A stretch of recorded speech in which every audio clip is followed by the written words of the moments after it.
জয় মা কালী। আজকের ভিডিওটি শুরু করলাম মা কালীর নাম নিয়ে, কারণ দিনটি ছিল আমাদের এখানে বাৎসরিক কালী পুজোর দিন। তো সকাল সকাল রেডি হয়ে বেরিয়ে পড়লাম পুজো দেওয়ার জন্য। গিয়ে দেখি মন্দিরে ভালোই ভিড় হয়ে গেছে, তাই আমরাও লাইনে দাঁড়িয়ে পড়লাম। লাইনে দাঁড়িয়ে দেখি মায়ের মহাপ্রসাদের জন্য খিচুড়ি ভোগ নিয়ে যাওয়া হচ্ছে। তাই আমরা বড় লাইনে দাঁড়িয়ে সামনে গিয়ে পৌঁছালাম মায়ের মন্দিরে। তারপর ওখানে অঞ্জলি দিলাম, মাকে নিজের মনস্কামনা জানালাম এবং সকলের জন্য মঙ্গল কামনা করলাম। তারপর সেখান দিয়ে বেরিয়ে মহাদেব মা শীতলার পুজো করে ধূপ মোমবাতি দেখিয়ে একটা মহাপ্রসাদের কুপন কেটে নিলাম। কুপনটা কাটতে একটু দেরি ছিল বলে নন্দিনীর বাড়িতে গিয়ে নিজে উপোসটা ভাঙলাম এই ডালপুরিটাকে, যেটা খুব ভালো হয়েছিল।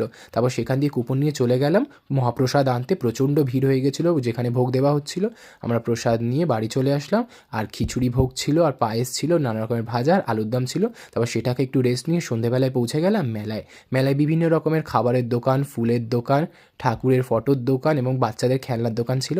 তারপর সেখান দিয়ে ফুচকা খেলাম, চপের দোকান দিয়ে চপ খেয়ে ফাংশন দেখে বাড়ি চলে আসলাম। ভিডিওটি ভালো লেগে থাকলে লাইক, ফলো আর সাবস্ক্রাইব। টাটা।